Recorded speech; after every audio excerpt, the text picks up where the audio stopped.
hormati beserta seluruh anggota Komisi 10 yang saya banggakan. Terima kasih Pak Menteri untuk kesempatannya, dan pada kesempatan ini kami ingin mengupdate perkembangan seleksi ASN P3K yang sebenarnya sudah kami paparkan di depan Pansel Kemenpan RB, namun di forum ini belum. Jadi Bapak Ibu yang saya hormati, bahwa sebenarnya seleksi ASN P3K ini sebenarnya jawaban atas visi besar pemenuhan kebutuhan guru dan tenaga kependidikan, yang mana sebenarnya kami sangat ingin Kemendikbudristek untuk memenuhi kebutuhan guru dan teknik yang berkualitas secara tepat waktu, sehingga menjamin kesejahteraan, penghargaan, dan pelindungan guru secara berkelanjutan. Oleh karena itu, kami pun Kemendikbudristek juga mendukung arah kebijakan pengadaan JASN tahun 2024, yang mana sebenarnya ini adalah amanah dalam penataan tenaga non-ASN sesuai dengan mandat Undang-Undang Nomor 20 Tahun 2023 tentang penyelesaian seoptimal mungkin tenaga non-ASN di instansi pemerintah daerah. Pada saat itu Pak Presiden juga sudah mengumumkan total jumlah rekrutmen ASN tahun 2024, dan Pak Menteri juga sudah menyampaikan dalam forum berikutnya tahun 2024 bahwa sampai saat ini Presiden bersama Pak Menpan RB saat itu menyampaikan ada 2, juta formasi. Kami sangat mendukung terkait dengan hal tersebut, sehingga pada saat itu kami menyampaikan usulan terkait dengan formasi Kemendikbudristek untuk penuntasan tersebut sejumlah 419.146. Jika jumlah formasi itu diusulkan di tahun ini, maka seluruh tenaga non-ASN di sekolah-sekolah negeri sudah tuntas di tahun ini. Namun kami sampaikan perkembangan yang sudah terjadi. Upaya pemenuhan kebutuhan guru di sekolah negeri sepanjang tahun belum pernah sesuai dengan harapan. Namun kabar gembiranya, usaha bersama gotong royong kita bersama berhasil menempatkan 775.000 guru menjadi ASN. Jumlah ini tentu jumlah yang sangat luar biasa, mendekati angka 1 juta. Dan kami terus melakukan upaya agar 419.000 untuk memenuhi 1 juta guru itu bisa terpenuhi di tahun ini. Namun sampai dengan upaya yang kami lakukan, jadi kami mungkin sampaikan bahwa usulan formasi itu sudah ditutup oleh Menpan RB tanggal 31 Januari tahun 2024. Lalu karena kami melihat bahwa total usulan itu belum seperti yang kami harapkan, yaitu 419.000 dan 82.000 usulan untuk tenaga kependidikan, maka kami bersurat dan memohon kembali untuk bisa mengundang pemerintah daerah agar mengusulkan kembali formasinya, yang sebenarnya ini adalah kewenangan dari Menpan RB untuk mengundang Pemda. Tapi karena kami sangat ingin ini maksimal, maka kami pun mengundang kembali. Dan kami melakukan rapat koordinasi mengundang 546 instansi daerah, dan hasilnya tidak seperti yang kami harapkan. Jadi 2 region itu seluruh instansi daerah di Indonesia kami undang, di Jakarta dan di Makassar. Hasilnya sampai dengan berakhir formasi itu ditutup, rakor itu dilakukan di Jakarta tanggal 22 sampai 24 Februari, lalu di Region 2 di Sulawesi itu di 26 sampai 28 Februari. Sampai ditutup formasi yang sampai di Menpan RB dan ditetapkan sudah itu sejumlah 170 ribuan. Jadi jumlah formasi yang sudah dikunci itu sampai terakhir itu adalah 170.000 formasi. Jadi kalau angka tepatnya 170.000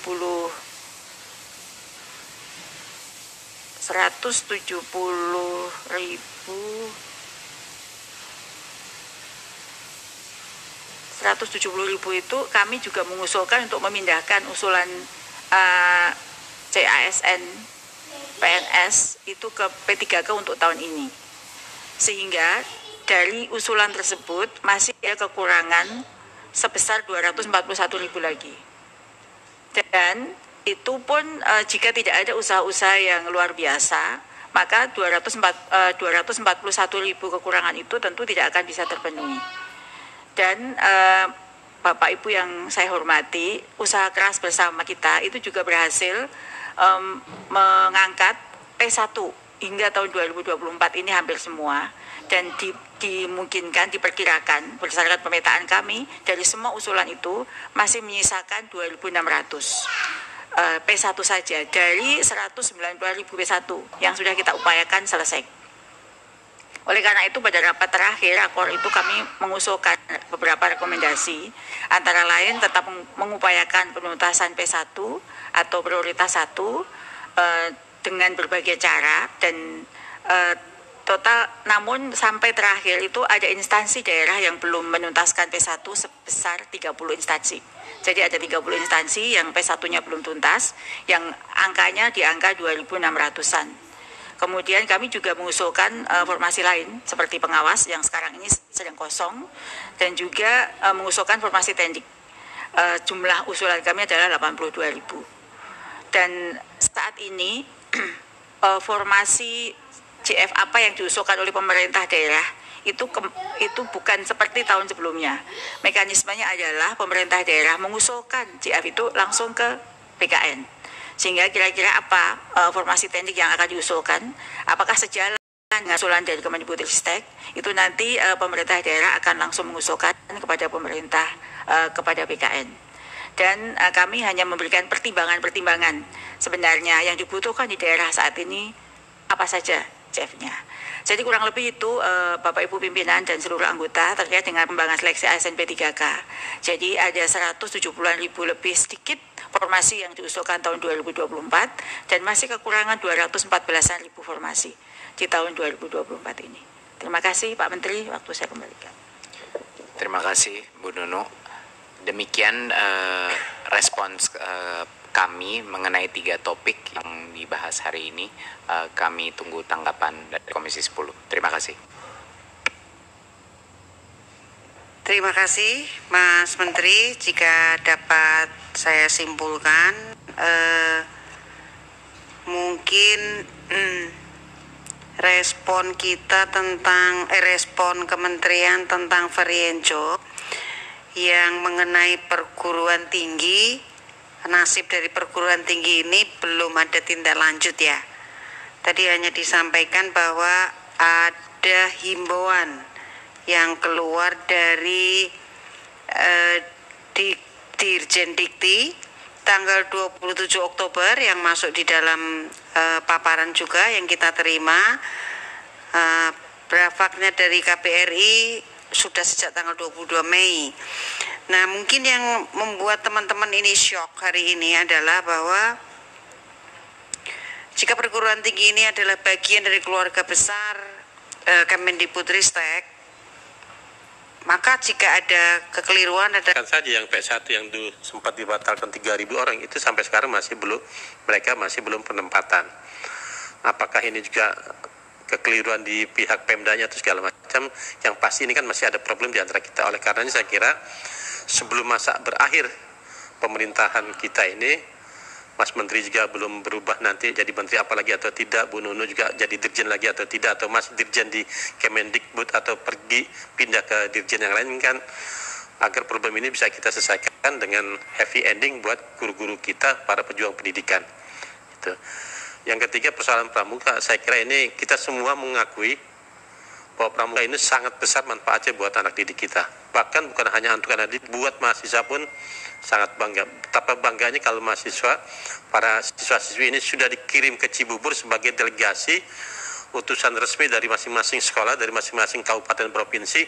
Mereka bercampur aduk menjadi delegasi bertemu dalam satu forum pramuka di Cibubur. Ini kan sebuah kebanggaan. Oleh karenanya tidak ada api kalau tidak asap, kan? Atau sebaliknya nih. Kenapa kemarin sampai menjadi ramai seperti ini, kan juga mungkin Mas Menteri kita coba utak-atik dulu nih pramuka kayak gini, nanti kalau ada ramai baru kita kembalikan lagi. Nah, ini kan jangan mancing-mancing kisru lah kalau menurut saya, Mas Menteri. Kalau memang sudah on the track ya sudah di situ. Nah, pada akhirnya kan sekarang dimasukkan kepada kurikuler. Saya yakin ini kalau kita nggak ribut, ini juga jangan-jangan nanti memang betul-betul ditiadakan tentang pramuka ini. Oleh karenanya saya kira ini sesuatu hal yang sudah bagus ya, sudah ditingkatkan bagus ya, jangan terus diutak-atik mau diginikan mau digitukan. Yang kalau sudah ramai baru mengalihkan bahwa pramuka ini masuk kepada kurikuler. Saya kira 3 poin itu. Terima kasih. Mudah-mudahan tabayun ini, klarifikasi ini membuat bahagia buat keluarga besar kita, kampus-kampus yang dianggap kena kasus TPPO. Dan juga Bu Nunu, mudah-mudahan ini para guru honorer yang masih tersisa di masa jabatan kita berakhir ini semuanya akan tersenyum manis. Apalagi juga saya dapat WA dari guru honorer di Probolinggo, ini TPP-nya ini mudah-mudahan keluar sebelum Lebaran katanya, biar mereka bisa beli baju baru buat anak cucunya. Dan yang ketiga, mudah-mudahan pramuka ini bukan lagi kita hapus, tapi kita tambahkan dananya agar Kang Dede sebagai pemangku di Kuarnas ini juga bisa tersenyum dengan bahagia. Terima kasih. Wallahul muwaffiq ila aqwamit thoriq. Wassalamualaikum warahmatullahi wabarakatuh. Terima kasih Pak Hairul Amri. Selanjutnya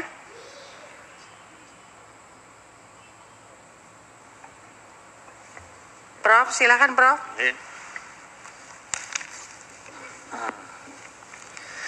Assalamualaikum warahmatullahi wabarakatuh. Pimpinan yang saya hormati, rekan-rekan anggota Komisi 10, Mas Menteri dan seluruh jajaran.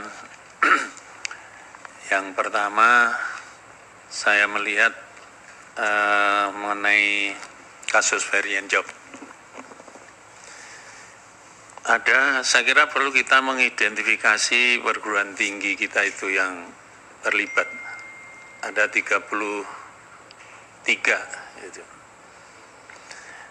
Ada yang saya melihat ada yang memahami program MBKM